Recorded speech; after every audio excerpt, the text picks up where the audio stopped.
10. Termina a guerra. Latendera se sentia definitivamente desconfortável e vagamente ressentido. Ele havia recebido sua própria condecoração e suportado com estoicismo mudo a oratória túrgida do prefeito que acompanhara a fita rubra. Isso havia encerrado sua parcela de cerimônias, mas, naturalmente, a formalidade forçou a permanecer. Foi em grande parte a formalidade, o tipo que não podia permitir que ele bocejasse, fazendo muito barulho ou balançasse os pés confortavelmente sob uma cadeira, que o fez desejar estar no espaço, que era seu lugar. A delegação suieniana, com Dulcembar como membro de honra, assinou a convenção e Suiena se tornou a primeira província a passar diretamente da esfera política do Império para a econômica da fundação. 5 naves imperiais da linha, capturadas quando Suiena se rebelou atrás das linhas da frota fronteira do Império, passaram voando sobre suas cabeças imensas e maciças, detonando uma salva tonitruante ao sobrevoar a cidade. Nada a não se beber, etiqueta e conversas é importante agora. Uma voz o chamou. Era Forel, o homem que Devers percebeu com frieza. Podia comprar 20 dele só com os lucros da manhã, mas um Forel que agora o chamava com uma condescendência amistosa. Ele saiu para a varanda e o ar frio da noite. Executou uma mesura apropriada enquanto fazia uma careta por trás da barba que espetava. Bar também estava ali, sorrindo. Ele disse: Devers, você vai ter que vir em meu socorro. Estou sendo acusado de modéstia. Um crime horrível e completamente antinatural. Devers, Forel retirou o charuto gordo do lateral da boca quando falou. Lord Barn afirma que sua viagem à capital de Cleon nada teve a ver com a reconvocação de Riose. Absolutamente nada, senhor. Devers disse curto e grosso. Nós nunca vimos o imperador. Os relatórios que apanhamos no caminho de volta relacionados ao julgamento mostraram que tudo foi a mais pura armação. Houve uma grande confusão sobre o general estar ligado a interesses subversivos no tribunal. Ele era inocente?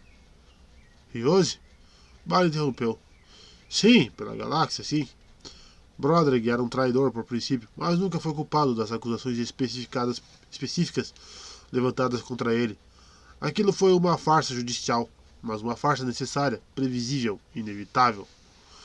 Por necessidade psicohistórica, eu presumo, Forel falou a frase sonoramente, com facilidade bem-humorada da longa familiaridade. Exatamente. Barr ficou sério. Eu não tinha dado conta disso antes, mas depois que tudo acabou, pude, bem, olhar para as respostas no fim do livro. O problema se torna simples. Agora nós podemos ver o histórico social do Império torna as guerras e conquistas impossíveis para ele. Sob imperadores fracos, ele é dilacerado por generais que competem por um trono sem valor e certamente letal. Sob imperadores fortes, o império fica congelado, num rigor paralítico no qual a desintegração aparentemente cessa por um momento, mas apenas com o sacrifício de todo o crescimento possível. Forel grunhiu, seco entre bafaradas fortes. O senhor não está sendo claro, Lord Barr. Barr sorriu devagar. Acho que não. É a dificuldade de não ter sido treinado em psicohistória. Palavras são um substituto bastante preciso para equações matemáticas, mas vejamos agora. Barr considerou enquanto Forel relaxava, voltando a se recostar na balaustrada. E Devers olhava para o céu de veludo, pensando nas maravilhas de Trantor. Então, Barr disse. Mas vejam, o senhor e Devers e todo mundo, sem dúvida, tinham a ideia de que derrotar o Império significava primeiro afastar o Imperador de seu general. O senhor, Devers e todos os outros estavam certos o tempo todo em relação ao princípio de desunião interna. Mas estavam errados em pensar que essa divisão interna era uma coisa a ser provocada por atos individuais, por inspirações do momento.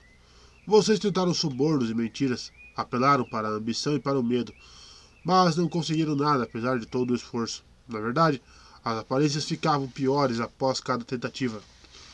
E através de todas essas pequenas ondas que fizemos, o tsunami Seldon continuou em frente, silencioso, mas irresistível.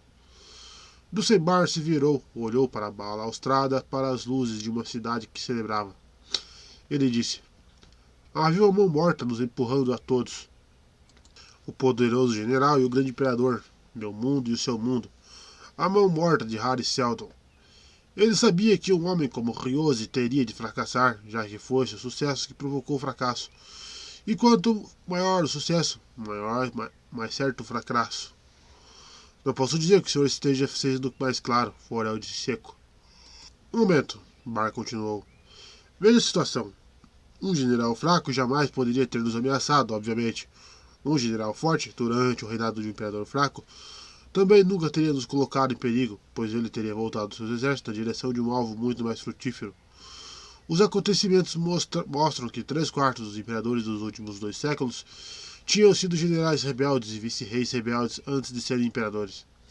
Então, é somente a combinação de um imperador forte e de um general forte que pode ameaçar a fundação, pois um imperador forte não pode ser destronado com facilidade, e o general forte é forçado a se voltar para fora, passando pelas fronteiras. Mas o que mantém o imperador forte? O que manteve Cleon forte? É óbvio. Ele é forte porque não permite súditos fortes. Um cortesão que fica muito rico ou um general que se torna muito popular são perigosos. Toda a história recente do Império prova isso para qualquer imperador inteligente e o bastante para ser forte. Ryose obteve vitórias, então o imperador ficou desconfiado. Toda a atmosfera o forçou a ter suspeitas. Ryose recusou suborno? Muito suspeito. Motivos ocultos. Seu cortesão mais confiável subitamente passou a ficar do lado de Ryose? Muito suspeito. Motivos ocultos. Não foram as ações individuais que foram dignas de desconfiança.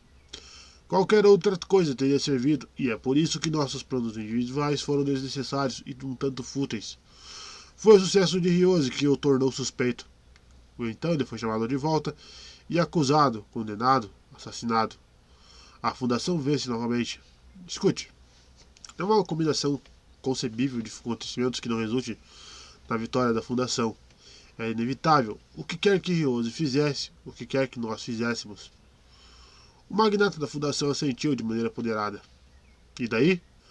Mas e se o imperador e o general tivessem sido a mesma pessoa? Hein? E daí? Esse é um caso que você não cobriu, portanto não provou sua questão. Bar deu de ombros. Eu não posso provar nada, eu não tenho a matemática para isso. Mas apelo para a sua razão. Com um império no qual cada aristocrata, cada homem forte, cada pirata pode aspirar ao trono, e, como a história demonstra, frequentemente com sucesso, o que aconteceria até mesmo a um imperador forte que se preocupasse com guerras estrangeiras na ponta extrema da galáxia? Quanto tempo ele teria para permanecer distante da capital antes que alguém erguesse o estandarte da guerra civil e o forçasse a voltar para casa? O ambiente social do Império encurtaria esse tempo. Uma vez eu disse a Ryose que nem toda a força do Império poderia desviar a mão morta de Harry Seldon. Ótimo, ótimo. Forel estava expansivamente satisfeito. Então você conclui que o Império jamais poderá nos ameaçar novamente. Assim parece, concordou Bar. Francamente, Cleon pode viver até o final do ano e vai haver uma sucessão disputada, quase como é habitual, o que pode significar a última guerra civil do Império. Então, existe Forel, não existem mais inimigos. Bar ficou pensativo. Existe uma segunda fundação. Na outra extremidade da galáxia? Ainda irá demorar séculos. Com isso, Devers se virou subitamente. Seu rosto ficou escuro quando encarou Forel. Talvez existam inimigos internos. É mesmo? Forel perguntou frio. Quem, por exemplo? Por exemplo, pessoas que possam querer distribuir um pouco a riqueza e evitar que ela se concentre demais fora das mãos que trabalharam por ela. Entende o que digo? Lentamente o olhar de Forel perdeu seu desprezo e começou a emitir tanta raiva quanto os olhos de Devers.